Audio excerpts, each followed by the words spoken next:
দেখো একদম শুরুতেই তোমাদেরকে বলে রাখছি যে আমার এই চ্যানেলে কোনো রকম মনিটাইজেশন অন নেই।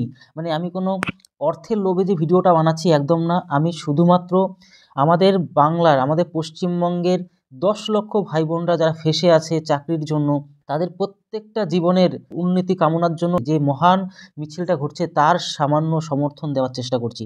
তো মেনলি আজকে এই ভিডিওতে আমি কোনোভাবেই কাউকে ছাড়বো না, মেনলি সেই টার্গেট করেই কিন্তু আজকে ভিডিও বানাচ্ছি। আর আমি এটাও তোমাদেরকে বলছি, আমি কিন্তু সম্পূর্ণ ফেস দেখিয়ে, মানে আমার ছবি দেখিয়ে, আমার নিজের পুরো বডি দেখিয়ে কিন্তু আমি ভিডিও বানাই। তো মেন কথা হচ্ছে, সবাই বেইমান হতে পারে কিন্তু আমি একদম বেইমানের খাতায় আমি কোনোদিন নাম লেখাতে পারবো না। তো মেন কথা, আজকের ভিডিওতে তোমাদের সম্বন্ধে যে আলোচনা করব, আজ ২০ নভেম্বর, আজকে যে মহামিছিলটা হচ্ছে আমাদের শিয়ালদা থেকে ধর্মতলা, লক্ষ লক্ষ হাজার হাজার স্টুডেন্ট তারা যেভাবে কষ্ট পাচ্ছে, মানে জ্যান্ত অবস্থায় মৃতদেহ থাকার মতন। তো তারাই বোঝে যারা মানে এই জিনিসগুলোকে স্ট্রাগল করে। তো সেই তাদের যে যন্ত্রণা, তাদের যে ব্যথা, সেই সমস্ত বিষয় নিয়ে আজকে আলোচনা করব। তার পাশাপাশি আমাদের যে দাবিটা কি আজকের এই মহা মিছিলে, এই যেটা তোমরা দেখতে পাচ্ছ শিয়ালদা থেকে ধর্মতলা, হাজার হাজার মানে আমাদের ভাই বোনরা আমাদের সবাই সম্মিলিত হয়েছে এক জায়গায়। তো আমাদের মেন দাবিগুলো কি তোমরা এখানে দেখতেও পাচ্ছ। প্লাস শুধু তাই নয়, আজকের ভিডিওতে কিছু কিছু মানে স্যারদের ভিডিও আমি রেখেছি, মানে তাদের সম্মতি ছাড়াই, তখন মাফ করবেন, কারণ আমরা সবাই মিলেমিশে যেহেতু কাজটা করছি তার জন্যই ফেসটা দেখানোর জন্য আমি শুধুমাত্র এই আপনাদের ছবিগুলোকে ইউজ করেছি। মানে যদি পারেন মানে ক্ষমা করবেন। তো যাই হোক, আজকের যে কর্মসূচিটা আমাদের সকলের যে দাবিটা, সেই দাবিটা কি? ডাব্লিউবিপি কেপি নিয়োগের সিবিটি হোক। শুধু দেখো, আমি এখানে একটা কথাই বলতে চাচ্ছি যে ডাব্লিউবিপি কেপিই শুধু নয়, আমাদের রাজ্যে যে কোনো পরীক্ষাই হোক না কেন, এখানে প্রত্যেকটা এক্সামে আমাদের সিবিটি হোক, অর্থাৎ কম্পিউটার বেস টেস্ট হোক। মানে আমাদের যে কম্পিউটারের যে পরীক্ষাগুলো মানে হয়, সেন্ট্রাল লেভেলে যে সমস্ত এক্সামগুলো হয় সেগুলি হোক। আমাদের এটা প্রত্যেক, তোমাদের কাছে একটা কথা বলি, তোমরা যারা মানে এই ধরনের ভিডিও দেখতে ইচ্ছুক না, তারা তোমরা ভিডিওটা স্কিপ করতে পারো। আর শেষ পর্যন্ত যে ধরনের তোমাদের মনে যে কথাগুলো আছে, হয়তো তোমরা কোনো সোশ্যাল মিডিয়াতে প্রকাশ করতে পারো না, মানে হয়তো আমরা সেই মাধ্যম হয়ে তোমাদের সেই মাধ্যম হয়ে আমরা কথা বলি। যদি পারো, যারা এসব বিষয়ে এখনও অ্যাক্টিভ নয় তাদেরকে অবশ্যই ভিডিওটি শেয়ারও করে দিতে পারো। কিন্তু লাইক করার কোনো দরকার নেই, তোমাদের যদি ইচ্ছে না করে লাইক করা দেন, কিন্তু শেয়ার করবে। আমি তোমাদেরকে সম্পূর্ণ বিষয়টাই সম্পূর্ণ ক্লিয়ার করছি। তো এইটাই আমাদের দাবি যে সিবিটি হোক, কম্পিউটার বেসড এক্সামটা হোক, কম্পিউটার টেস্ট হোক, যেখানে আমাদের কোনো রকম সমস্যা থাকবে না, প্রশ্ন লিকেজ হওয়ার কোনো সমস্যা থাকবে না। এই যে সিবিটি হওয়াটার কারণটা কি, যে দেখতেই পাচ্ছ যে এই কদিন আগে যে আমাদের ক্লার্কশিপে যে পরীক্ষাটা হয়ে গেল, ক্লার্কশিপ যে ডাব্লিউবিপি পিএসসি ক্লার্কশিপ, সেই ক্লার্কশিপেও কিন্তু প্রশ্ন ফাঁসের ঘটনা কিন্তু শুনতে পারা গেছে। তো তাহলে তোমরা মানে আমরা কি করে ভরসা করব? আর আমাদের মুখ্যমন্ত্রীর কাছে একটাই আমরা সবসময় দাবি রাখি, কিন্তু কোনো রকমভাবে কিন্তু এখনও পর্যন্ত কোনো কথা শোনা হচ্ছে না।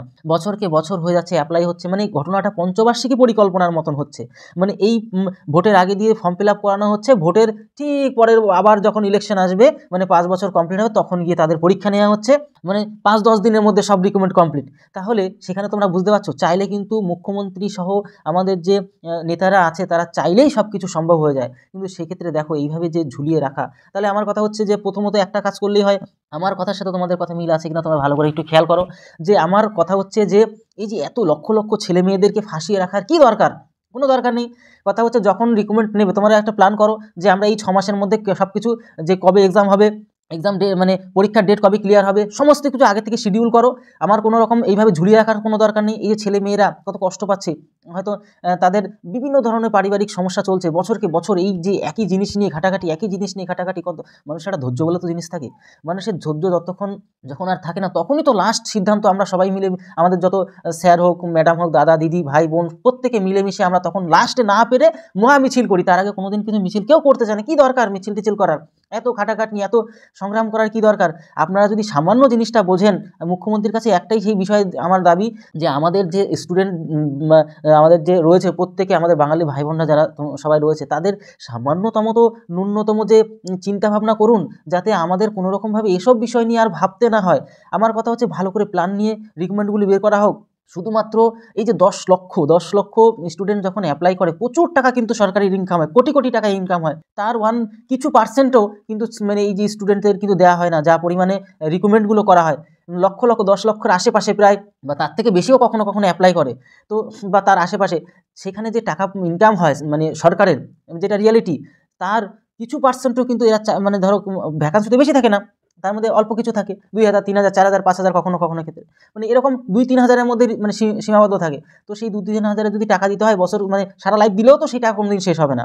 এটাও একটা আমি দেখতে পাচ্ছি একটা বিজনেস পলিসি, মানে সরকারের বলো, মানে এখানে যেটা সঠিক সেটা বলাটাই ভালো। তো আমরা শুধু আমি জানি বলে নয়, এটা তোমরা নিজেরাও যেন একটা বিজনেস মডেলও বলতে পারো, সে কেন্দ্র সরকারে হোক বা রাজ্য সরকারে হোক। কিন্তু আমার কাছে বিজনেস করো আমার কিছু আসা যায় না, আমাদের ভাই বোনের কিচ্ছু আসা যায় না, কিন্তু আমাদের তো যে সামান্যতম যে সমস্ত দাবিগুলো, সঠিক সময়ে পরীক্ষা নেওয়া, কোনো রকমভাবে প্রশ্ন যেন ফাঁস না হয়। তোমার দ্বিতীয়টাই দেখো, WBKB পরীক্ষার তারিখ ঘোষণা, তারিখের পর তারিখ, আজকে না নেবো না, কালকে পরীক্ষা, পরশু নেবো না, তরশু নেবো, মানে এগুলো একটা মানে ছলনাময় হিসাবে কথা বলা, মানে কি বলবো, মানে একদম মানে বাজে মানসিকতা নিয়ে সম্পূর্ণ রাজ্যকে পরিচালনা করা, বা আমাদের স্টুডেন্টদেরকে ক্ষতি করা। মানে আমাদের যে সমস্ত পশ্চিমবঙ্গের ভাই বোনরা যতটা আশাবাদী ছিল বা আশাবাদী হয়ে আছে, তাদেরকে মানসিকভাবে বিশাল পরিমাণে যন্ত্রণা দেওয়া।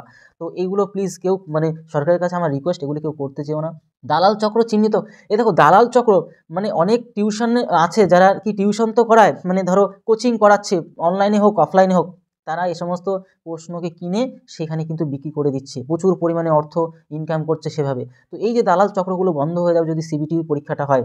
তবে যে সিভিক যে রিজার্ভেশনগুলো কমানো দরকার, দেখো সিভিকই যদি সব কাজ করে ফেলে, তাহলে আর বাদ বাকি লোকেরা কি করবে? তারা কি না খেয়ে মরবে? তারা যদি সিভিকই যদি না হয়, তাহলে সেভাবে এদেরকেই, আমাদের যারা যারা ঝুলে আছে এখানে, সবাই যারা আমাদের ভাই বোনরা ঝুলে আছে, তাদেরকেই সঠিকভাবে নেওয়া হোক, অল্প অর্থ দেওয়া হোক, তবুও তো বলা হোক যে না এইভাবে রিকমেন্ডের মাধ্যমে নেওয়া হোক। তাহলে এরা তো এই যে আর বাদ বাকি যে 10 লক্ষ লক্ষ ছেলে মেয়েরা তো এইভাবে তাহলে ভোগে না, এত কষ্ট পায় না, এত যন্ত্রণা পায় না। তারপরে দেখো পরবর্তী আরও একটা যেটা তোমাদের পয়েন্ট রয়েছে, পরবর্তী নিয়োগ প্রক্রিয়া সংক্রান্ত নোটিশ, মানে পরবর্তী কোনো এই যে পুজোর আগে দিয়ে মুখ্যমন্ত্রী, যে দেখো আমি একটা ভিডিও বানিয়েছিলাম মুখ্যমন্ত্রীর কথা শুনে, যে পুজোর আগে দিয়ে নাকি একটা রিকমেন্ড বেরোবে সবার, সেই সমস্ত মুখ্যমন্ত্রী নিজে বলেছেন কিন্তু। তাহলে সেক্ষেত্রে এখনও কোনো রকম কোনো নোটিফিকেশান বেরোয়নি, কিচ্ছু হয়নি, পুজো তো মানে মাসকে মাস চলে যাচ্ছে গিয়ে। তাহলে এই সমস্ত কথা বলার আমার মনে হয় একদম ফালতুভাবে সমস্ত জিনিসগুলো পরিচালনা করা হচ্ছে। এবার আমি তোমাদেরকে আরও একটা কথা বলি, যদি অফলাইনে এক্সাম হয়, তাহলে এক্সামে কিন্তু জ্যামার যে বসানো হোক, দেখো জ্যামার ট্যামার বসায় কোনো লাভ নেই, কেন এইসব ফালতু একটা মানে চিন্তা ভাবনা, জ্যামার ট্যামার বসায় কী হবে? পরীক্ষার খাতা জ্যামার বসালো, আগেই তো পরীক্ষা যদি প্রশ্ন ফাঁস হয়, তুমি জ্যামার বসায় কী করবা? তো মেন কথা হচ্ছে, এই যে লক্ষ লক্ষ ছেলেমেয়ের কত আশা থাকে জানো, আজকে এটা করবো বাবা মায়ের জন্য, কালকে একটা শাড়ি দেবো, কালকে বাবার হাতে একটা ঘড়ি পরাবো, মানে কত স্বপ্ন, মানে সেটা তো আর বলার মতো নেই, আমার বলতে হবে না। আমাদের প্রত্যেকটা ভাই বোন জানে তাদের মনের মধ্যে কী জিনিস চলছে, বর্তমানে যে যন্ত্রণাগুলো চলছে, মানে সেটা মুখে ভাষা প্রকাশ করার মতো নয়, সেটা আমরা প্রত্যেকে জানি। তো এই যে মানে সিচুয়েশানগুলো ঘটাচ্ছে রাজ্য সরকার থেকে, একদম সিম্পলি, একদম এটা তো আর অন্ধকারের মতন কিছু নয়, পরিষ্কার ক্লিয়ার যে জিনিসটা, যে রাজ্য সরকার একদম সুন্দরভাবে যদি পরিচালনা করে এই জিনিসগুলো, তাদের 1 সেকেন্ডের ব্যাপার না, এক কথা, মুখ্যমন্ত্রীর একটা কথায় সমস্ত কিছু সম্ভব। তো সেখানে দাঁড়িয়ে এইভাবে যে কষ্ট দেওয়া হচ্ছে আমাদের প্রত্যেকটা বাঙালির ভাই বোনদেরকে, তো সেটা আমার মনে হয় একদম উচিত হবে না। মুখ্যমন্ত্রীর কাছে আমার নতমস্তকে মানে নিবেদন যে এইভাবে সময় নষ্ট করাবেন না, এইভাবে আর সময় নষ্ট করাবেন না।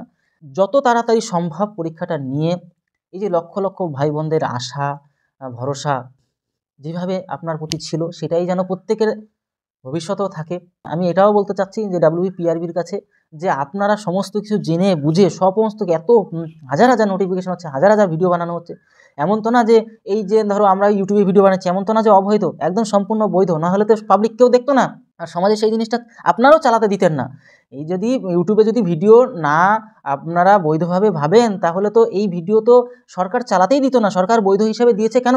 যে এটা সঠিক তথ্য প্রেরণ করে বলেই দিয়েছে, নাহলে কখনো দিত না। তো আজকের এই মহামিছিলে আমার একটাই ভিডিও বানানোর উদ্দেশ্য, আমাদের বাংলার প্রত্যেকটা স্যার ম্যাডাম প্রত্যেকে সবাই মিলেমিশে, প্রত্যেকটা ভাই বোন মিলেমিশে আমরা এই সংগ্রামে লড়ছি। আর আমরা তো দেখো মেন কথা হচ্ছে, আমরা একটাই চাই যে ভালোভাবে বিচারের মাধ্যমে, ভালোভাবে আমাদের এই মহামিছিলের মাধ্যমে আমরা একটাই আওয়াজ দিতে চাই, আমাদেরকে এই যে দাবিগুলো খুব দ্রুত যদি পারেন আজকেই দাবিটা মিটিয়ে নিয়ে সমস্ত কিছু সেট আপ করে দেন, আমরা তাতেই খুশি। আমাদের এর থেকে কোনো রকম চাওয়া পাওয়া কিচ্ছুটি নেই। আমরা শুধু চাই আমাদের প্রত্যেকটা বাঙালি ভাই বোনদের ভবিষ্যৎ জীবনটা খুব সুন্দর হোক। এর থেকে বড় আমাদের চাওয়া পাওয়া কিচ্ছু আগেও ছিল না, এখনও নেই, ভবিষ্যতেও থাকবে না। তো ভিডিওটি আজকে এই বলেই শেষ করলাম। তাহলে ভিডিওটি আজকে এই রইল। তত সময় সবাই ভালো থেকো, সুস্থ থেকো। জয় হিন্দ, জয় ভারত।